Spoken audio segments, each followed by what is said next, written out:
So hi there everyone and welcome back to my latest video. In this video we're going to have a look at update 2.1 and all of the changes that have come to Portal in that update. It's going to be quite a long video, so I have split this video up into different sections. You'll find those in the chapters at the bottom, so if you are looking for something particular, don't forget you can always select it from the chapters at the bottom. Now there were a lot of additions and fixes that came to the main game in update 2.1, and for those you can have a look at the patch notes that came out. Most of the YouTubers by this point have done an overview of all of those changes, so as usual I'll be taking quite a deeper look at the changes to Portal in the logic editor in this update. So yeah, there's quite a lot to get through in this video, so I'm going to get straight on with it in a moment. But before I do, don't forget I am trying to get to 1,000 subscribers. You lot have been wonderful and I am creeping ever closer. I'm closer than I've ever been, but every subscription to this channel really helps. It doesn't cost anything, so if you're watching this video and about 80% of people that watch my videos haven't subscribed, just click the subscribe button. It doesn't cost you anything, but trust me, it really helps me on my quest to get 1,000 subscribers. And as usual, if you like the video, you like the content, if you found it useful, just click the like button, and also why not click the follow button while you are there. I really do need to get 4,000 hours watch views, so you know, if you're feeling like it, it would be really great if you could watch this video to the end. It really helps me with my viewing figures. Little quest to get there. I need 4,000 viewing hours, 1,000 subscribers, and you that are watching this video, you can help me get there. Right, there's a lot to get through, so let's crack straight on and have a look at all of the changes that have come to Portal in the logic editor in update 2.1.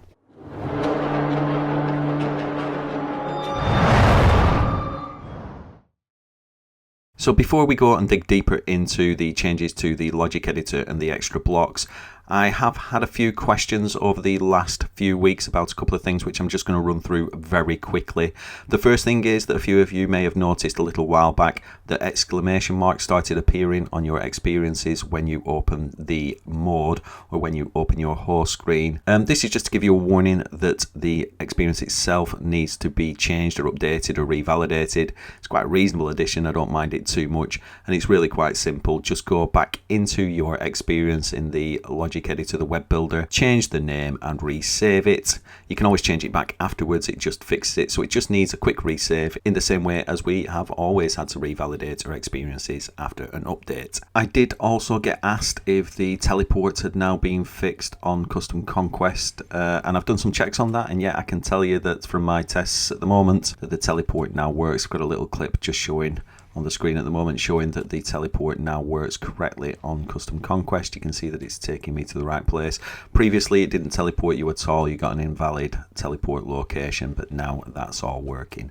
So let's have a little run through the web editor first and just have a look at the few changes that we've got there.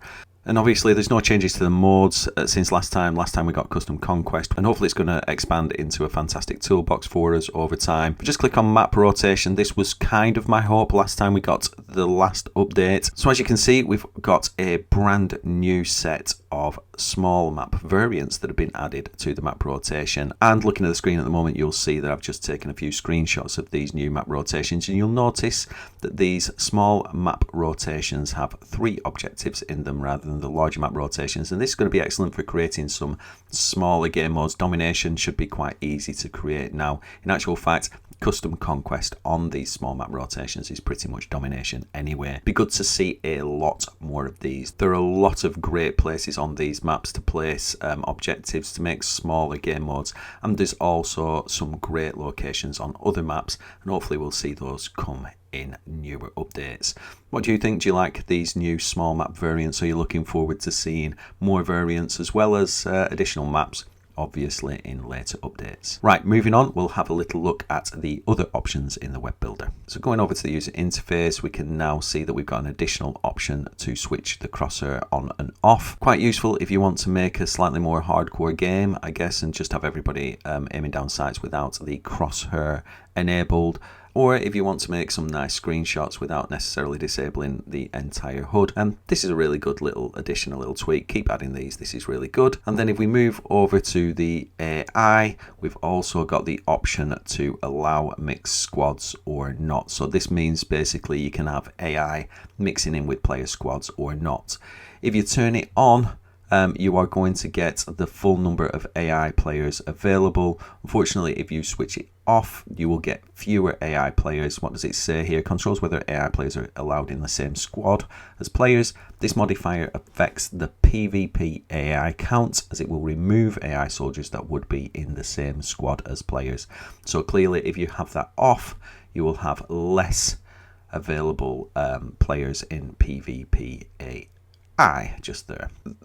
Something that I did notice when looking at the weapons restrictions was that they have added all of the new weapons that have been added in the latest update. They've added those as selectable in the weapons restrictions. Unfortunately, they are getting pre-ticked as an option in the weapons selection. Now that makes sense. How do they determine whether a weapon should be ticked as selected or unselected?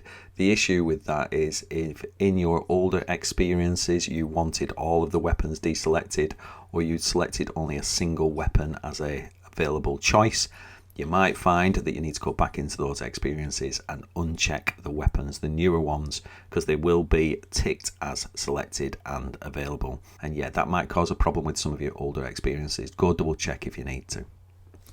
So if you go under restrictions, all of the new weapons, characters and attachments, etc. have been added to the restrictions. I'm not going to labour the point, but obviously they are now all there and selectable. So if we just go down to SMGs, you'll see that the P90 is available to add or remove as you wish. It's really the rules editor where things get interesting, and I'm now going to move over to that and take a good hard look at all of the new blocks that have been added. So one of the really big changes in this update has been the addition of a number of objective blocks. Now, I was going to do a tutorial on objectives, but I've just been holding it back because the objective logic didn't seem to be quite there. But this update brings a number of significant improvements. I'm just going to do a light overview of those improvements so you get a feel for what's been added and how to use it. But obviously, I will do a full objective guide at some point soon. So just on the left hand side previously, we can split these two sections up into blocks that allow us to set certain things about objectives or anything else, and allow us to get information about objectives or other things. Now previously under the objective block just here, there was one logic block, but now we have had a significant number of blocks that allow us to set all kinds of different things about the objectives added to this set of blocks. That's fantastic. We'll have a look at some of these shortly. Also underneath the objectives block just here, we can see a number of blocks that allow us to get a lot of information about the blocks as well. Now before we run through those, we're just going to have a look at the addition of the new 3 events for objectives. So I've got a little block of code here. I'm just going to hide the toolbox for a moment. I have pre-prepared a lot of this code. I did it while I was testing, and obviously I'll do a proper tutorial at some point, but there's a lot of code here and it will take too long for this video to go through. It's already going to be a long enough video. But you can see we've got 3 additional rules that have been added. We have on player enter capture point, we have on player exit capture point, and we have on capture point neutralizing. Now I'm just going to run a little clip up at the top right hand corner, but these are pretty self-explanatory. As soon as a player enters a capture point, it is going to trigger the event. So in the little video you'll see that it is saying I have entered a capture point when I cross over the threshold, and I have left the capture point when I leave it. And obviously in a moment we'll have a look at the little neutralized video. I'll go play a capture of that as well, and you can see that as the other team is neutralizing a flag, you are able to get that as an event and trigger some code. Now my code obviously only displays a message, but you can put whatever you want in there.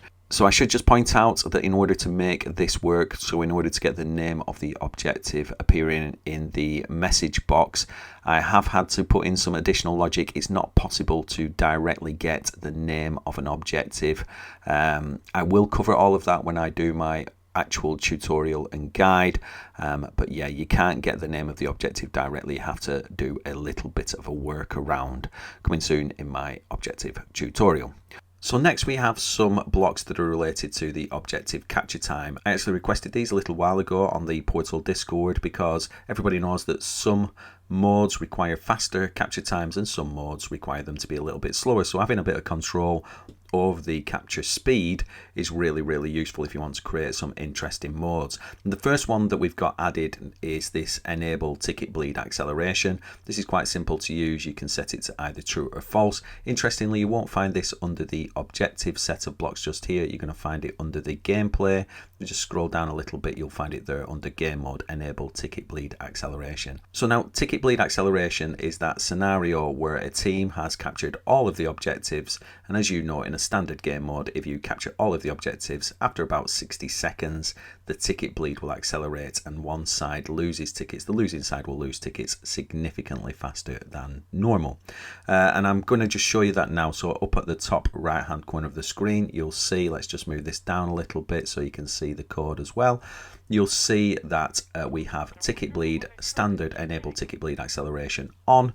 I've set one team to have all of the capture points, and you can see that the bleed of the tickets once we reach the 60-second mark is accelerated. Now if we just reverse that, in this next example, I'm going to set the ticket bleed acceleration to false. You can see that now as we roll over the 60-second mark, even though one team's got all of the objectives, the ticket bleed acceleration doesn't happen and we still get a standard bleed of tickets over time. So next up under the objective blocks, we have the SetObjectiveOwner block, and this allows us to very quickly and easily set the owner of an objective to be a particular team. You can see that it's got two parameters, or it requires two pieces of information. It needs the objective that we want to set the owner of, and then the team ID of the team that we want to be the owner of that objective. And you can see that I have used it here. I've combined it with player enter and exit capture point. When the player enters a capture point, we are going to set that event capture point, so the capture point that they just entered, to be the team ID of the player that's entered. So you can see that happening on your screen now. I'm getting given the objective straight away as soon as I enter it, and you can see that when we leave the objective, so we've used on player exit capture point, take that capture point and set the owner to be team ID 0, which basically sets it back to neutral, nobody owns it.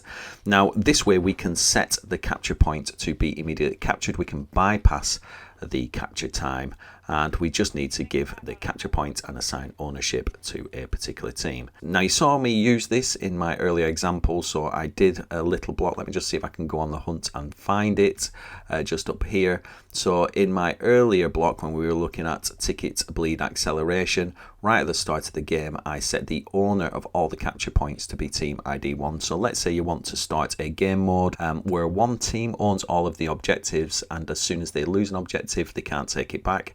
I don't know, but I mean, you know, there's lots of variations there, but this allows you to immediately set the owner of an objective to whichever team you provide. So next up under the objective blocks, we have a new block under the deploy section here, and this one's called EnableHQ. Now I have to admit, this is a rarity for me, but I am a little bit confused about what this is actually doing. Now don't get me wrong, I do understand what I think it should be doing, and that is enabling or disabling a team's headquarters to be able to allow them to deploy from. That makes sense, it's under the deploy section, so if we disable it they can't deploy from the HQ section, and if we enable it they can do. I could be wrong, but at the moment it doesn't seem to be doing anything. I have conducted quite a few tests, enabling, disabling, trying different combinations, and it doesn't really seem to be working. Now this is unusual for me because I can usually seem to work these things out, and if we look at the help for this particular block, all of it makes sense. So it enables or disables a headquarters by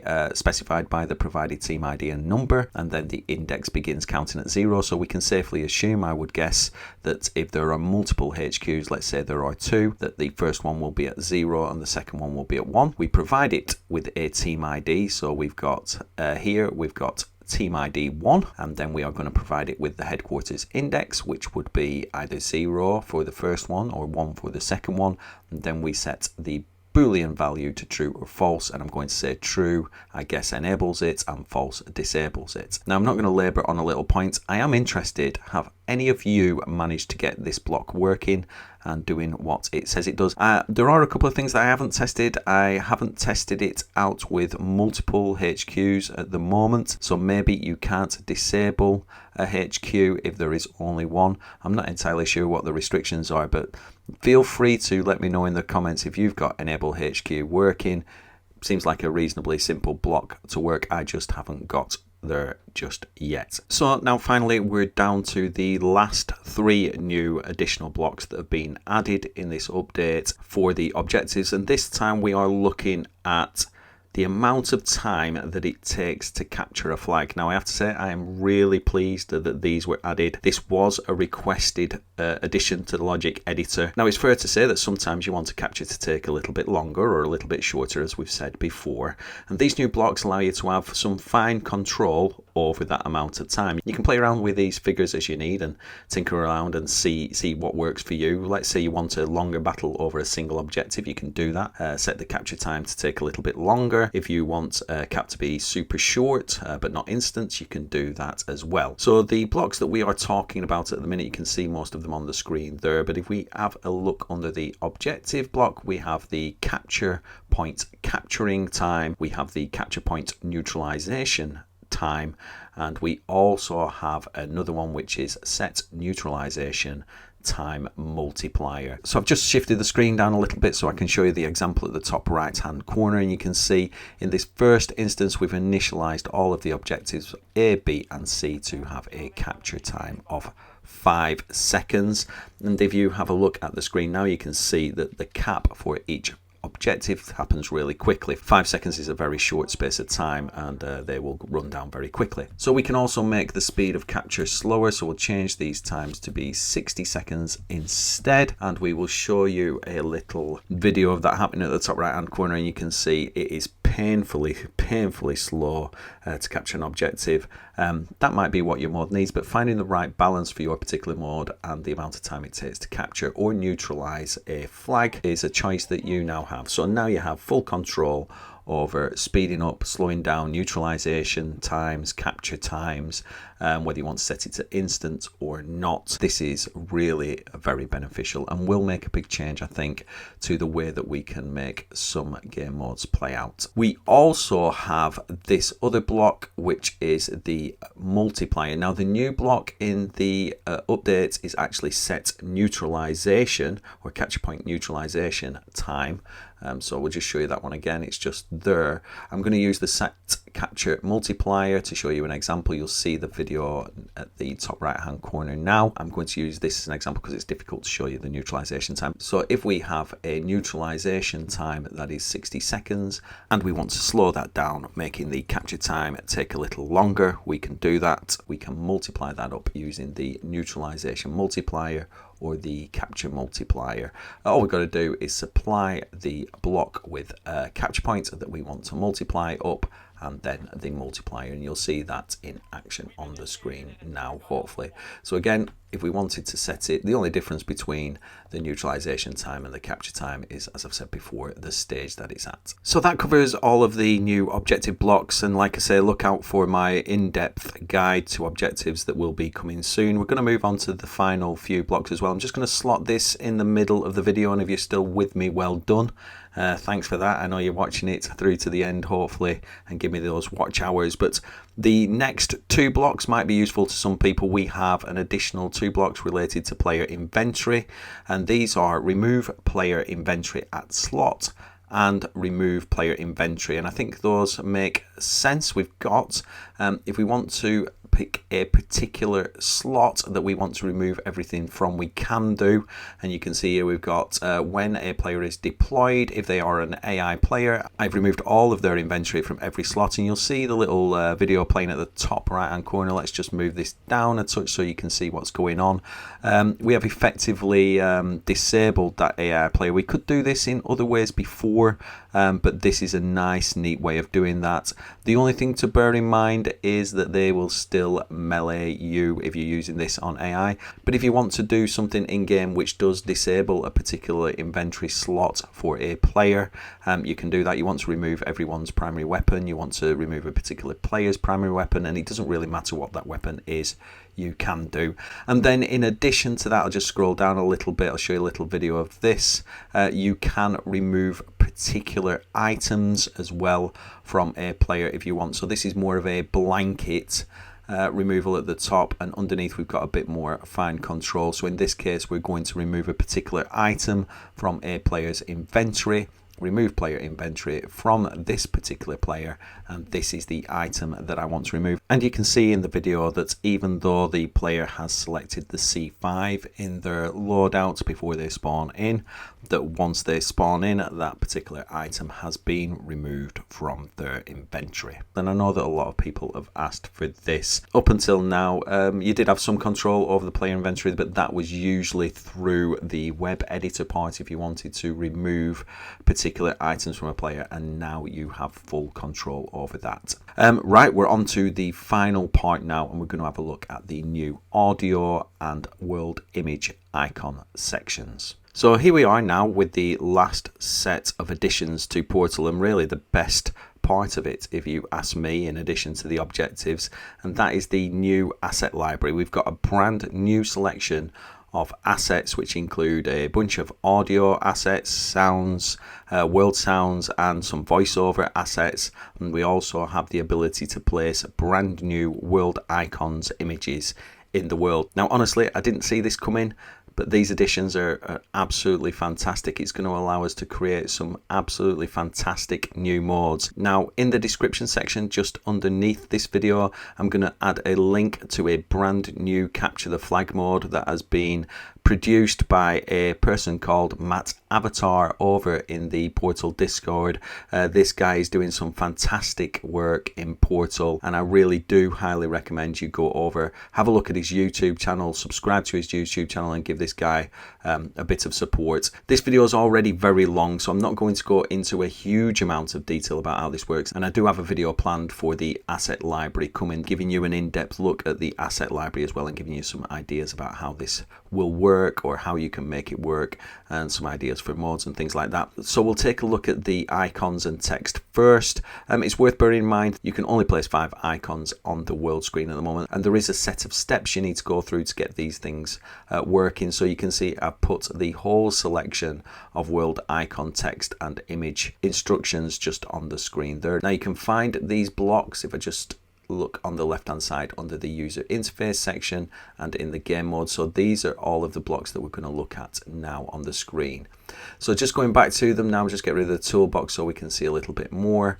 We have the set world icon image block, and this allows you to apply a particular image to a world icon. You're going to find these under the selection list. Unfortunately, I've hidden it down the left hand side, but under the selection list, you're going to find the world icons block and the world icons images block, and you basically need to select the icon that you want to apply the image to and the image that you want to apply. You can see there's quite a few images just there. Next, icons. These icons can have text and images, or they can have just text or just an image, and this is the same again. Here we've got set the world icon text. We select the icon that we want to apply the text to, and then provide the text that we want to apply to it. So that is setting the image and the text for a particular icon. We also can enable and disable them. Obviously, sometimes we want to show them, sometimes we want to hide them.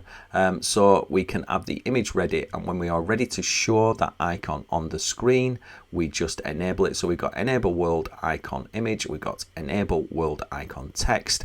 We select the icon that we want to enable, and then we set it to true. So true will display it, and false will hide it from view. The last couple of blocks under this are we need to position the icon in the world view, and in order to do that we select the icon that we want to position, and then give it a vector. So finally we've got set world icon owner, and what this allows you to do is set the color of a particular icon in the world to a particular team's color. So we can have the team ID set to 0, that will make it gray or have no color at all, and then we can also set it to either team 1 or team 2, and that is going to set the color to the appropriate team's color. So if we look at the code that I have just shown you on the screen here, we have applied an alert image to icon 1. We have also applied a message to it, so that's going to get displayed in the world. I am some text. We have disabled it, so we will make sure it is enabled so that it is seen on the screen, and we have placed it in the world at the vector 0, 0, 0, and we will set it to a neutral team color. And if we would see this in the game world, you would see an icon at position 0, 0, 0. It would be the alert icon with I am some text displayed next to it, and it would be a neutral color on the screen. Now, last but not least, we have the new audio library. This allows us to play sounds in the world. We've got 2 brand new blocks that you will find under the gameplay section. We'll just scroll down a little bit and find them. We've got Trigger Audio and we've got TriggerAudio@Location. These 2 are quite easy to use, so we'll do this very, very quickly, but how you use them, that's what's going to make it interesting.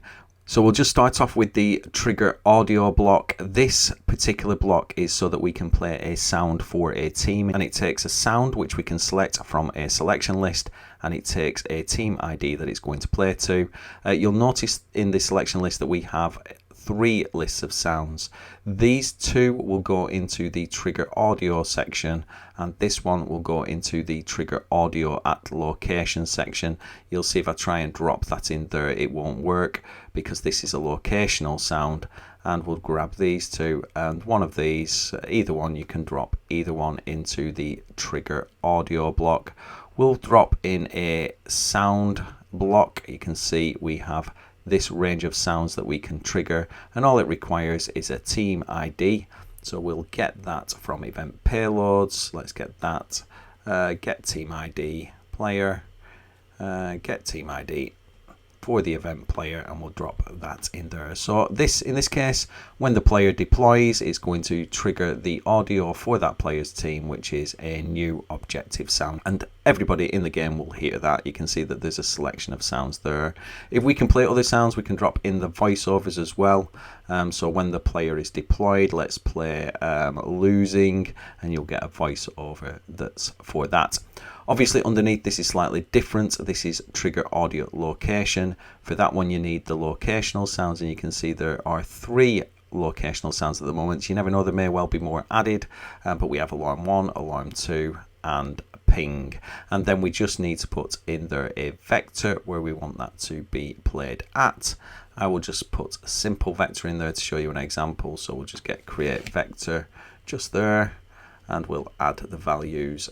Let's just zoom out a little bit. We'll add the values 0, 0 and 0 to that, and then the ping sound will be played at location 0, 0, 0. And if you've got headphones on, you'll be able to hear that sound in that particular direction.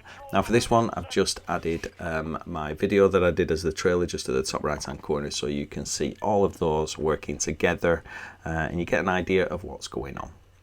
Right, that was a really long video, and so if you managed to play this all the way through, you have really helped me on my quest for 4,000 hours of view time. Hopefully you got something out of this. If you didn't watch it all and you just used the chapters, that's fine, that's perfectly brilliant. But what I do ask you to do, and I'll finish with this one final plea, if you haven't clicked subscribe already, please do. If you haven't clicked the like button, please like the video. It does push me further up YouTube's algorithm, as everybody knows. And last but not least, if you click on notifications, when these guides finally come out, you'll be the first to hear about it. Right, I'm going to end it there. Thank you for everybody sticking with me throughout this video, and I'll see you very soon with some brand new tutorials, guides and questions answered. Take care. I'll see you all soon. Ta-ra.